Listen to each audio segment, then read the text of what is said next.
며칠 후에 바울이 바나바더러 말하되 우리가 주의 말씀을 전한 각 성으로 다시 가서 형제들이 어떠한가 방문하자 하고 바나바는 마가라 하는 요한도 데리고 가고자 하나 바울은 밤빌리아에서 자기들을 떠나 함께 일하러 가지 아니한 자를 데리고 가는 것이 옳지 않다 하여 서로 심히 다투어 피차 갈라서니 바나바는 바가를 데리고 배 타고 구브로로 가고 바울은 신라를 택한 후에 형제들에게 주의 은혜에 부탁함을 받고 떠나 수리아와 길리기아로 다니며 교회들을 견고하게 하니라. 바울이 더베와 루스드라에도 이르매 거기 디모데라 하는 제자가 있으니 그 어머니는 믿는 유대 여자요 아버지는 헬라인이라.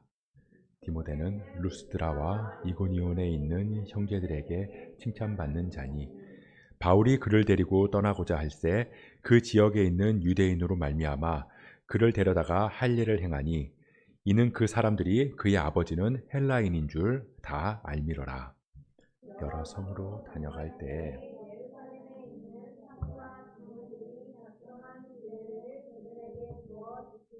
함께 읽습니다. 예, 여러 교회가 믿음이 더 굳건해지고 수가 날마다 늘어가니라. 아멘. 다들 음식 좋아하시죠? 저도 먹는 걸 굉장히 좋아합니다. 미식가는 아니지만 대식가라고 할 수 있어요. 맛있는 음식 먹는 걸 굉장히 좋아하는데요. 여러분들은 어떤 음식 좋아하세요? 파스타 같은 거 좋아하시죠? 예를 들어서 파스타 종류가 있잖아요. 까르보나라다 그러면 거기 뭐가 들어가죠? 면도 들어갈 거고요. 계란도 들어갈 거고, 생크림 같은 것도 들어가고, 양파 이런 것도 들어갈 거예요. 알리오 올리오다 그러면 면, 올리브 오일도 가고, 해산물 같은 거 이런 거 들어가죠. 거기에 소금도 들어가고, 후추도 들어갈 거예요. 그냥 우리가 파스타다, 김치찌개다, 이렇게 이름을 붙이잖아요. 그렇게 하나의 이름으로 음식이 불리는데요. 그 안에는 정말 다양한 재료들이 들어가 있어요.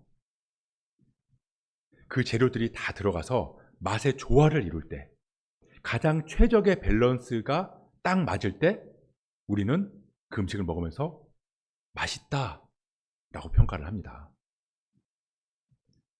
그렇게 하나의 음식이 만들어지기까지 그 안에는 수많은 재료들이 들어가요. 자, 각기 다 재료들이 다르잖아요. 맛도 다르고 영양소도 다르고 식감도 다르고 색감도 다 달라요.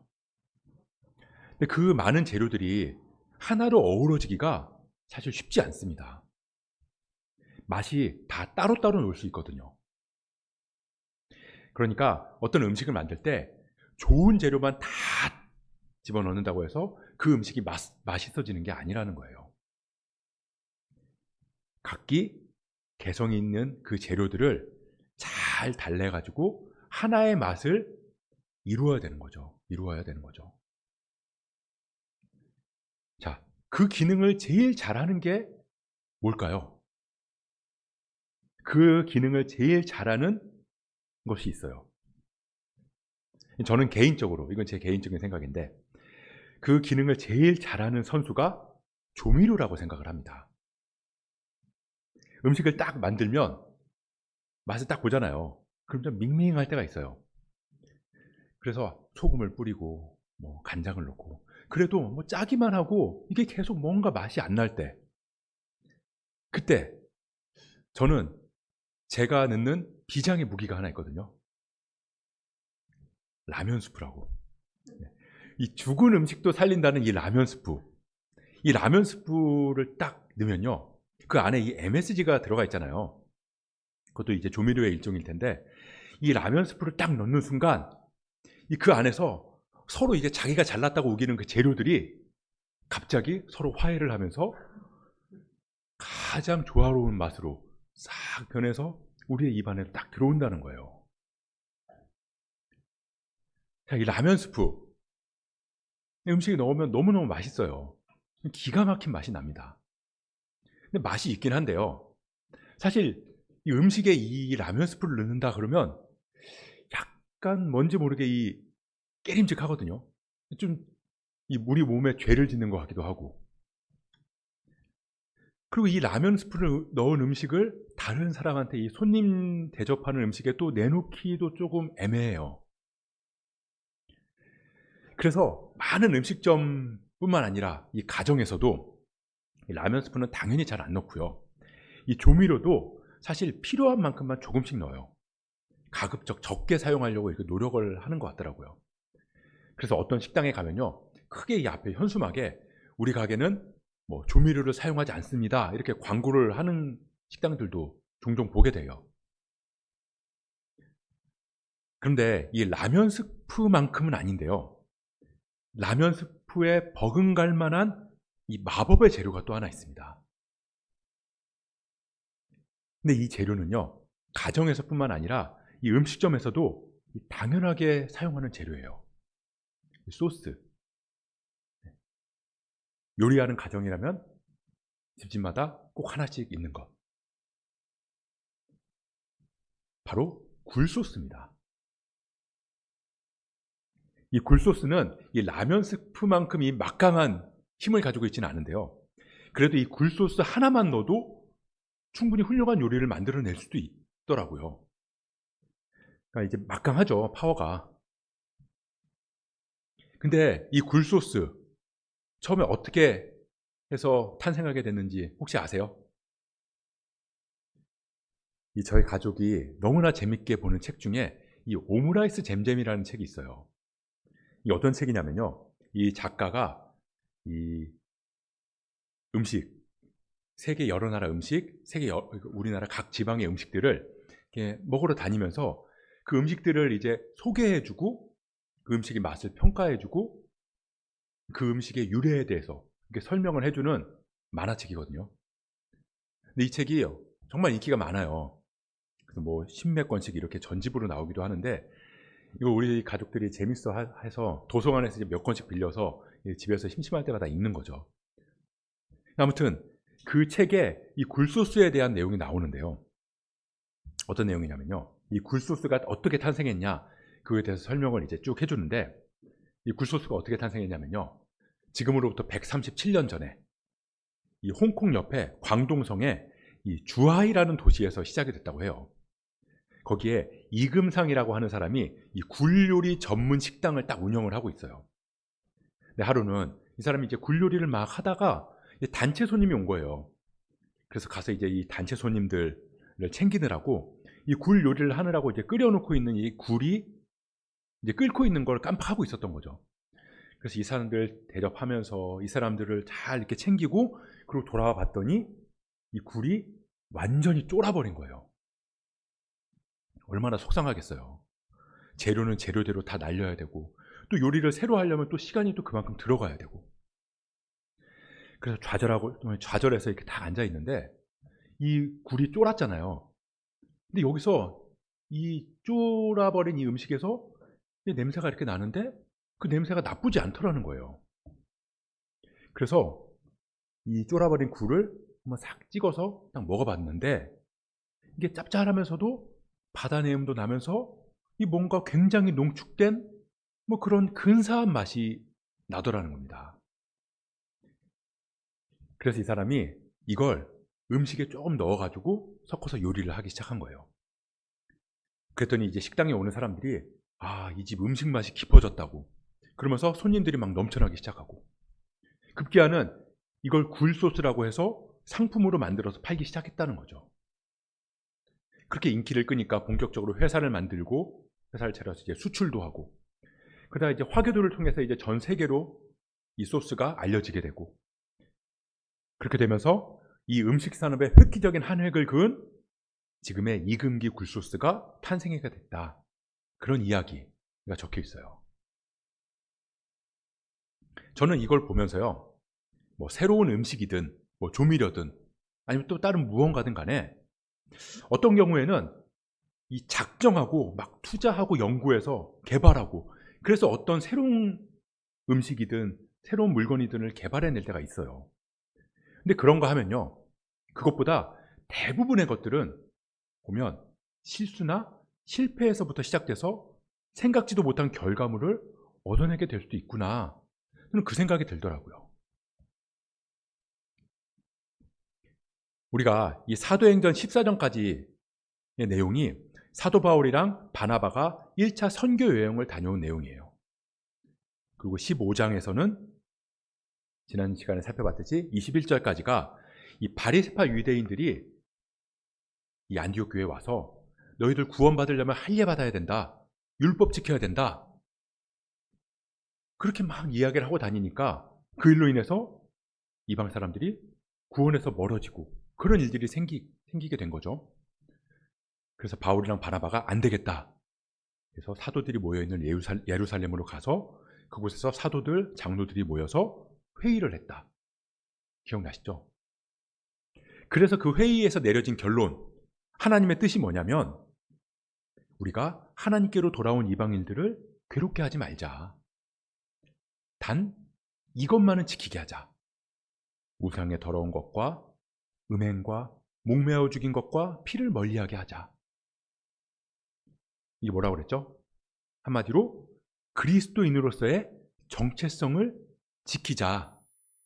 그리스도인으로서의 정체성만 지키면 그들을 율법이나 할례로부터 자유롭게 해주자. 그게 회의의 결과였고 하나님의 뜻이었다라는 걸 우리가 지난 시간에 살펴봤습니다. 그렇게 하나님의 뜻을 확인하고 바울이랑 바나바가 이 안디옥으로 돌아왔어요. 그렇게 안디옥으로 돌아와서 그리스도의 복음을 가르치고 전하면서 사역을 쭉 했는데요. 그러다가 하루는 사도 바울이 이런 생각이 든 거죠. 아니, 이 복음으로 바로 선 안디옥 교회도 유대인들이 와서 할례다, 율법이다 이런 얘기를 하니까 이렇게 흔들리고 휘청휘청 했는데 복음을 처음 들었던 우리가 이전에 선교여행을 다니면서 세웠던 그 교회들은 과연 지금 바로 서 있을까? 이런 생각이 든 거예요. 그래서 바나바한테 이렇게 이야기를 합니다. 바나바 선생님, 우리 이럴 게 아니라 우리가 복음을 전했던 지역을 다시 방문하는 게 어떨까요?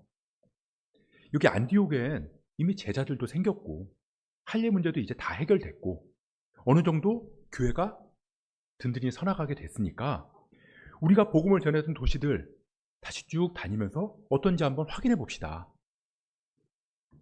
그게 우리가 오늘 본문 바로 앞절인 35절, 36절 말씀이거든요. 우리가 오늘 읽은 본문 바로 앞에 35절이랑 36절 말씀이 이 내용이에요. 우리 이 내용 같이 한번 읽어볼게요.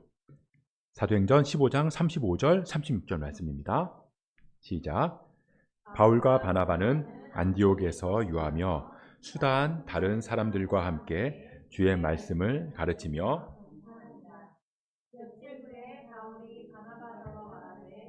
우리가 주의 말씀을 전한 각 성으로 다시 가서 형제들이 어떠한가 방문하자 하고. 자, 너무 좋죠. 너무 좋은 생각이잖아요. 자, 그렇게 복음에 바로 서 있다고 믿었던 안디옥 교회도 이렇게 휘청휘청 했는데 이제 막 복음을 받아들인 교회 한번 가서 확인해 보자. 바울 입장에서는 걱정될 수밖에 없었거든요. 그래서 가서 확인해 보자. 그러니까 바나바도 야, 그거 좋은 생각이다. 마침 나도 그 생각하고 있었는데 잘 됐다. 우리 가자. 그렇게 된 거예요. 자, 그렇게 의견이 딱 하나가 됐으니까 다시 짐 싸서 출발하면 되잖아요. 근데 문제가 하나 생겼습니다. 문제가 뭐냐면요. 처음에 1차 선교여행 떠날 때 멤버가 누구였죠?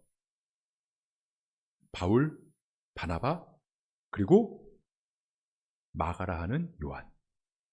이렇게 3명이 갔어요. 그런데 이 마가가 중간에 이 밤빌리아에서 비시디아 안쪽으로 가려고 할 때 예루살렘으로 돌아갔잖아요. 그리고 나서 이 둘은 바울이랑 바나바는 비시디아 안디옥에서부터 엄청나게 고생을 했어요. 돌도 맞고요. 막 죽을 뻔하기도 하고 쫓겨나기도 하고. 그런데 이 바나바가 뭐라고 하냐면 가자. 가는 건 좋은데 우리 마가 데리고 가자. 마가 데리고 가면 좋겠다. 우리 이번에는 이어서 37절부터 39절 앞부분까지 한번 읽어보도록 하겠습니다. 37절부터 39절 앞부분까지 함께 읽어볼게요. 시작. 바나바는 마가라 하는 요한도 데리고 가고자 하나 바울은 밤빌리아에서 자기들을 떠나 함께 일하러 가지 아니한 자를 데리고 가는 것이 옳지 않다 하여 서로 힘이 다투어 피차 갈라서니. 자, 대판 싸웠다는 겁니다. 대판 싸운 거예요. 자, 바울은 이렇게 생각했을지 몰라요. 아니, 중간에 힘들다고 떠나버린 녀석, 또 그러지 말라는 법 어디 있냐. 이번에도 또 떠나버리면 그럼 우린 맥 빠지고 복음을 전하는데 하나도 도움이 안 된다. 오히려 마이너스다. 바울 선생님, 당신 조카라고 감싸지만 말고 이거 냉정하게 판단하세요. 공과 사를 좀 구분합시다. 자, 그럼 이제 바나바 입장은 어땠을까요? 마가가 예루살렘으로 돌아갔잖아요. 근데 이번에 예루살렘 회의를 갔다 왔어요. 자, 이 예루살렘 회의를 갔을 때 마가를 만날 수도 있었겠죠. 거기서 만났을 거예요. 만났는데 마가가 후회하고 있는 겁니다. 아, 삼촌, 지난번에 내가 너무 경솔했어요. 너무 철이 없었습니다. 많이 후회하고 회개하고 있어요. 앞으로는 그런 일 없을 거예요. 복음을 전하는 일에 이제부터 제 목숨 아끼지 않고 다 하겠습니다. 그렇게 결단하겠습니다. 그런 이야기를 듣고 돌아왔을 수도 있다는 거죠. 그렇게 돌아왔으니까 바울이 선교지를 다시 가자고 하니까 이 바나바 입장에서는 당연히 마가에게 기회를 줬으면 좋겠다라는 생각을 할 수 있었겠죠. 근데 바울이 그렇게 심한 말로 난리치면서 반대를 하니까 바나바 입장에서도 당황스러울 수 있었다는 겁니다. 저는 이 말씀을 이렇게 묵상을 하면서 어떤 생각이 들었냐면요. 이건 제 개인적인 생각이에요. 바울이 아직은 신앙이 좀 성숙하지는 않구나 라는 생각이 들었어요. 이게 왜 그러냐면 제가 개구리 올챙이적 생각을 하지 못하고 있는 거거든요. 반면에 바나바는 굉장히 신앙이 성숙하구나.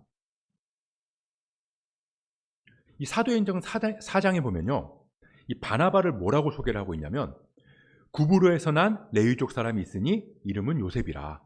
사도들이 일컬어 바나바라. 번역하면 위로의 아들이라. 위로의 아들이다.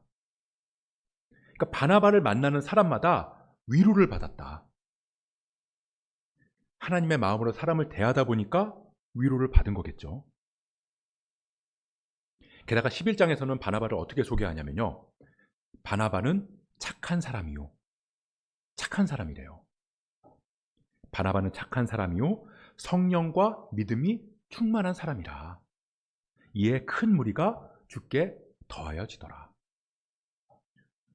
아니, 바나바가 얼마나 심성이 좋고 마음이 넓으면 대놓고 착한 사람이래요. 그런데 그냥 착하기만 한 게 아니라 성령과 믿음이 충만했다.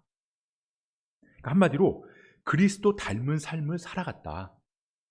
사람들이 바나바를 통해서 그리스도를 봤다라는 겁니다. 자, 바울이 다메섹 도상에서 예수님을 만났을 때 사람들이 안 믿었거든요. 야, 그 사람 쇼하는 거야. 우리 잡아들이려고 지금 수작 부리는 거라고. 야, 우리 형제들 그렇게 많이 잡아주겠던 그 사람이 바뀌었다고? 야, 나는 절대 못 믿어. 그 사람 내가 안 믿으면 안 믿었지 그 사람 난 절대 못 봐. 사람들이 다 그렇게 생각할 때 그 바울을 데리러 간 사람이 바나바였거든요. 바나바가 바울을 데리러 가서 바울을 만나고요, 바울을 품고 그리고 다시 돌아와서 사람들을 설득하면서 안심시켰어요. 바울 그렇지 않다. 바울한테 기회를 주자. 바울 변했다. 바나바는 알았거든요. 예수님의 마음으로 알았던 거예요. 자, 회개하고 돌이켰으면 기회를 주자. 하나님께서 이 사람을 통해서 분명히 일하실 걸 나는 믿는다.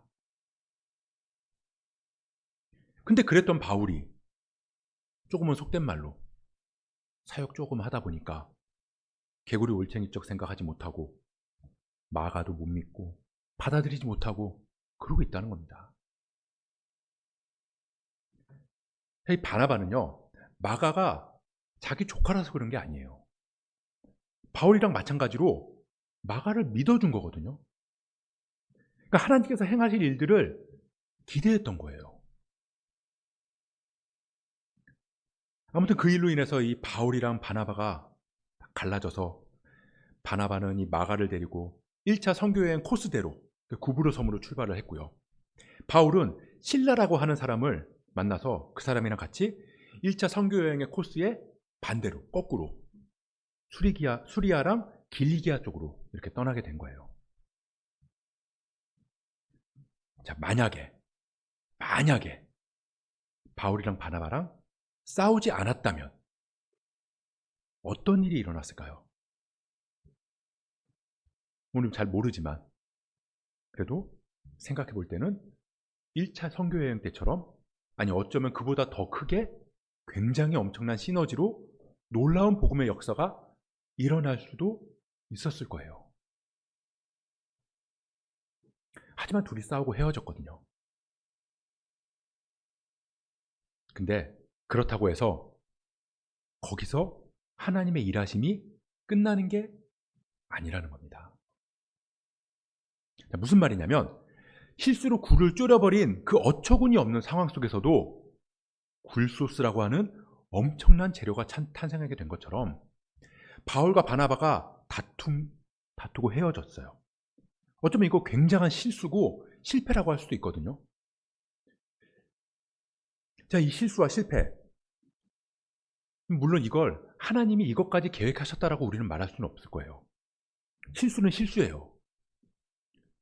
우리가 잘되고 잘못되고 세상 만사 모든 일이 다 하나님께서 조종하시는 거라고 생각하는 사람들이 있긴 한데 사실 그거 아니거든요. 그러니까 가끔은 자기가 잘못해놓고 이것도 하나님의 뜻이야. 그거 아니라고요. 우리가 겪는 어려움들 다는 아니지만 굉장히 많은 경우는요, 내가 잘못해서 생기는 일이에요. 내가 실수하고, 내가 어리석고, 내가 게으르고, 내가 잘못 판단하고, 내가 감정적으로 행동하고, 내가 욕심부리고, 그러다가 일이 어그러지고 무너지고 망하는 경우가 많다고요. 근데 그런 것까지 다 하나님께서 계획하신 거야 이렇게 말할 수는 없어요. 그러니까 내가 잘못한 것까지 하나님 탓을 하면 안 된다는 겁니다. 그럼 우리에게 전혀 희망이 없냐? 한번 잘못하면 끝인가? 실수하면 끝이냐? 하지만 그럼에도 우리에게 희망이 있다는 거예요. 그 희망이 뭐냐면요, AS가 된다는 거죠. 그것도 보증기간이 5년, 10년이 아니라 평생. 자, 우리가 어떤 전자제품을 샀어요. 전자제품을 사서 사용하는데 내 실수든 어쩌면 고의든 하다가 고장이 났단 말이에요. 그걸 가져가면 AS를 해주잖아요. 그 보장 기간 안에는. 고장나고 무너진 상황 속에서 하나님은 그 상황에서 할 수 있는 가장 선하고 완전한 길로 인도하신다는 거예요. 물론 고장 안 내고 잘 사용하면 그게 가장 좋겠죠. 내가 실수 안 하고 하나님의 뜻에 잘 따랐다면 모르긴 몰라도 더 좋고 쉬운 길로 갈 수도 있을지 몰라요. 자, 예를 들어서 이런 거죠. 어떤 회사에 초짜 직원이 딱 들어와서 실수를 한 거예요. 사장님이 이걸 보면서 어떻게 얘기를 하냐면요, 참네 이거, 야, 얘는 왜 이렇게 쉽게 갈 수 있는 일을 왜 이렇게 엉망으로 만들어서 힘들게 만들어놨냐. 야, 일을 참 2번 하게 만든다 진짜. 하지만 그렇게 얘기하면서도 그래도 어떡하냐, 내가 사장인데 어떻게든 내가 할 수 있는 선에서 가장 최선으로 이걸 수습해야 되지 않겠냐, 이렇게 이야기를 할 거 아니에요. 자, 바울이랑 바나바 둘이 다퉜어요. 얼만큼 다퉜는지는 모르겠어요. 죽을 만큼 힘들었던 선교 여행을 갔다 왔잖아요, 이 둘이. 그리고 어쩌면 전우 같은 사이인데, 그럼에도 이게 헤어진 걸 보면 정말 감정적으로 대판 싸웠는지도 몰라요. 근데 하나님은 그런 상황에서도 바울한테는 실라라는 사람을 붙여주셔서 함께하게 하셨고요. 그리고 이 바울이 루스드라에 갔을 때는 디모데라는 사람도 만나게 하셨어요. 그러면서 하나님께서는 하나님의 일을 놓지 않고 이끌어 가시는 걸 우리는 볼 수 있다는 겁니다. 자, 이 이후에 바나바에 대한 기록이 거의 나오지 않거든요. 드문드문 한두 번 나오긴 하지만 그 이후에 바나바라는 이름은 거의 볼 수가 없어요. 이 바나바에 대한 기록이 없기 때문에 우리는 이 바울과 바나바가 다툰 이후에 어떻게 결말이 나고 어떻게 됐는지 정확히는 모르지만요, 힌트가 되는 말씀을 통해서 그 결말을 우리가 유추해 볼 수는 있습니다. 이 고린도전서에서 바울이 바나바에 대해서 언급을 짧게 해요. 고린도전서 9장에서 뭐라고 그러냐면, 어찌 나와 바나바만 일하지 아니할 권리가 없겠느냐, 이렇게 이야기를 해요. 이 구절로 봤을 때 이 바울이 자신이 텐트 메이커로 이 자비랑 사역을 하고 있는데, 내가 이 자비랑 사역을 하는 것처럼 바나바도 자비랑 사역을 하고 있다라는 걸 말하고 있는 거거든요. 그 이야기를 언급하는 거예요. 그러니까 무슨 말이냐면, 바울이랑 바나바가 서로의 사역에 대한 소식을 주고받고 있었다는 겁니다. 지금 바울 텐트 메이커로 자비랑 사역하고 있는 거 바나바도 알았다는 거고요.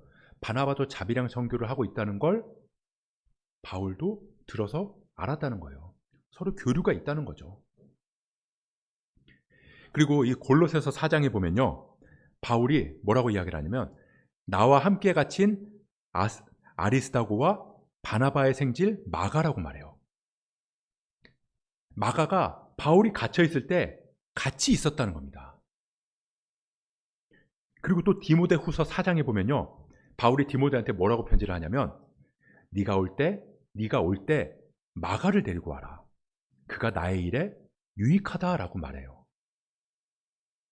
그러니까 다시 말하면 바울이 처음에는 이 마가를 불신하고 그로 인해서 이 바나바랑 다퉜지만, 결국 마가는 바나바가 믿었던 것처럼 하나님의 사람으로 든든히 세워졌고요. 결국 바울과 동역하는 자가 되어서 하나님의 일을 이루어 갔다는 겁니다.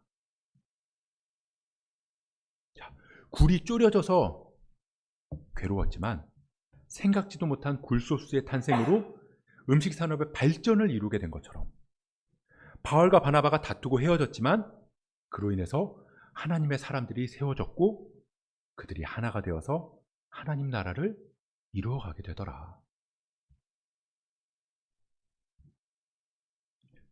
자, 이때까지만 해도 바나바에 비해서 바울은 아직 서툰 게 많았어요. 신앙이 깊지 못했고요.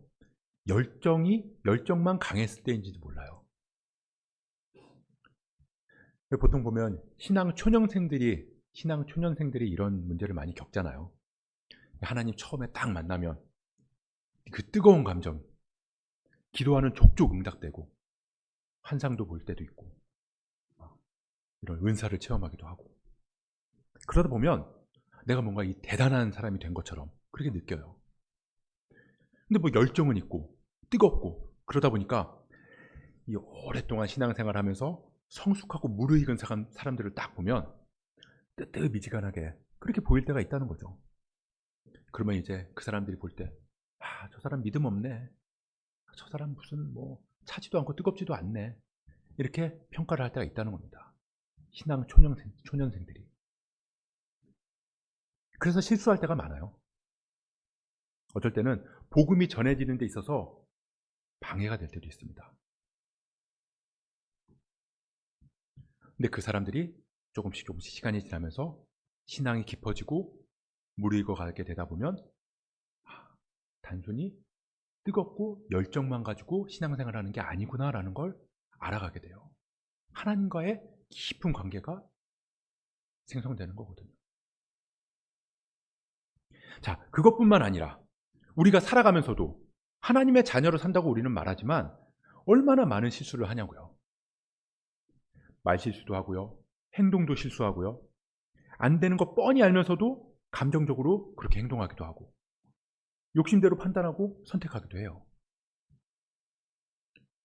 하지만 하나님께서는 그런 우리가 돌이키기만 하면, 회개하고 하나님께로 나아가기만 하면 그런 우리의 실수, 그런 우리의 실패, 야, 괜찮아. 내가 AS 해줄게. 이 상황에서 가장 최선으로 내가 이끌어줄게. 그렇게 우리를 가장 선하고 완전한 길로 인도하실 줄 믿습니다. 그래서 예수 그리스도가 소망이라고 말하는 거예요. 여러분들 실수한 거 있으세요? 실패한 거 있으세요? 내가 뭐 잘못해서 뭔가 일이 꼬여가는 거 그렇게 느끼는 게 있으세요? 괜찮아요. 아무리 무너져도 우리는 비빌 언덕이 있거든요. 이 자녀가 자기 핸드폰 실수로 고장내놓고 도무지 방법이 없을 때, 어떻게 해야 될지 모를 때, 그때 어떻게 하죠? 아빠, 엄마 이러면서 이 핸드폰 가지고 와요. 그거 가져오면요, 엄마 아빠는요 어떻게든 해결을 해요. 어떤 방법으로든. 내가 잘못했다는 걸 인정하면서 가져오기만 하면, 그럼 뭐 혼날 때는 혼나겠죠. 하지만 반드시 해결된다고요. 우리 육신의 부모도 그런데 하물며 하늘 아버지는 어떠시겠냐고요. 우리의 하나님 아버지 신실하시고 실수가 없으시잖아요. 그분이 나의 아버지, 우리의 아버지이시기 때문에 오늘도 우리는 담대하게 나갈 수 있는 거예요. 그 하나님이 우리의 아버지이심을 믿으시기 바랍니다. 그렇게 우리는 완전하지 않지만 주님은 완전하시고, 우리는 실수하지만 실수가 없으신 주님 안에서 우리를 가장 선하고 완전한 길로 인도하실 그 소망을 누릴 수 있기를 주님의 이름으로 간절히 축복합니다.